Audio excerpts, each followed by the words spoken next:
ನಡ್ಕೊಂಡ್ ಬಂದ್ವಿ. ಈಗ ನೋಡಿ ಎಲ್ಲ ಗುಡ್ಡ ಹತ್ತಾ ಇದೀವಿ. ನೀವ್ ಯಾವಾಗ ಬಂದು ಜಾಯ್ನ್ ಆಗ ನಮ್ಮ ಜೊತೆಗೆ. ಬೆಟ್ಟದ ಮೇಲೆ 7:15-7:30 ಅದ್ರ ಫಾಗ್ ಎಷ್ಟಿದೆ. ಎಷ್ಟೊಂದು ಜನ ದುರ್ಗದಲ್ಲಿ ಫಾಗ್ ಇರಲ್ಲ, ಬಿಸಿಲು ಜಾಸ್ತಿ ಬರಲ್ಲ ಅಂತೀರ. ಫಾಗ್ ಇರುತ್ತೆ, ಯಾರು ಹೇಳಿದ್ರು ಇರಲ್ಲ ಅಂತ. ಬರೀ ದುರ್ಗಕ್ಕೆ ಅಂದ್ರೆ ಬರಲ್ಲ, ಬರಬೇಕು, ದುರ್ಗಕ್ಕೆ ಬಂದು ಎಂಜಾಯ್ ಮಾಡಬೇಕು. ಫಾಗ್ ಇರುತ್ತೆ ಡಿಸೆಂಬರ್ ಟೈಮಲ್ಲಿ.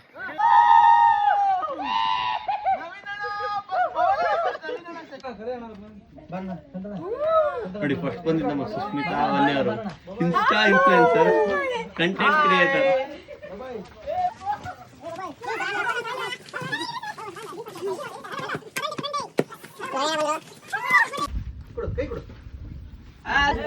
ಇನ್ನೊಬ್ರು ಬರ್ತಾ ಇದ್ದಾರೆ ಸರ್.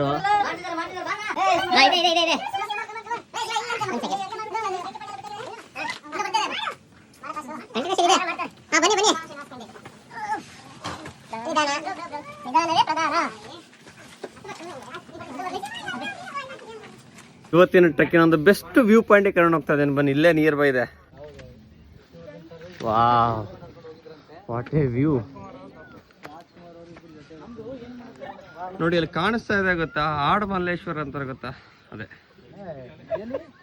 ಗೋವಲ್ ಕಾಣಿಸ್ತಾ ಇದೆ. ಅಲ್ಲ ಟೈಮ್ ನಿಂತೈತೆ, ನಾವು ನಿಂತಿದೀವ 7:30. ನೋಡಿ ಮರ ಇದು ಎಲ್ಲಿಂದ ಬಂದಿದೆ, ಎಲ್ಲಿ ಸ್ಟಾರ್ಟ್ ಆಗಿದೆ ಗೊತ್ತಿಲ್ಲ. ಬೇರು ನೆಲದಿಂದ ಸ್ಟಾರ್ಟ್ ಆಗಿದೆ. ಇದೇ ಸಿಟಿಯಲ್ಲಿ ಆಗಿದ್ರೆ ಬಿಡ್ತಾ ಇದ್ರ, ಮರ ಮಾತ್ರ ಇರೋದು. ಈ ತರ ಯಾವ್ದೇ ತರ ಬೇರುಗಳು ಬಂದು ನೆಲಕ್ಕೆ ಕೊಡ್ತಾ ಇರ್ಲಿಲ್ಲ. ಕಾಡೊಳಗಡೆ ಬರ್ಬೇಕಾದ್ರೆ ಏನಕ್ಕೆ ಹುಷಾರಾಗಿ ನೀವು ಓಡಾಡ್ಬೇಕು ಅಂದ್ರೆ, ನೆಲದೊಳಗಡೆ ಒಂದೇ ಇರಲ್ಲ. ಈ ತರ ಗಾಳಿಯಲ್ಲಿ ಸ್ಪೈಡರ್ ವೆಬ್ ಇರುತ್ತೆ. ಇದು ನೋಡಿ, ಏನಿಲ್ಲ ಅಂದ್ರೆ 2 ಇಂಚ್ 3 ಇಂಚ್ ಇದೆ ಇದು.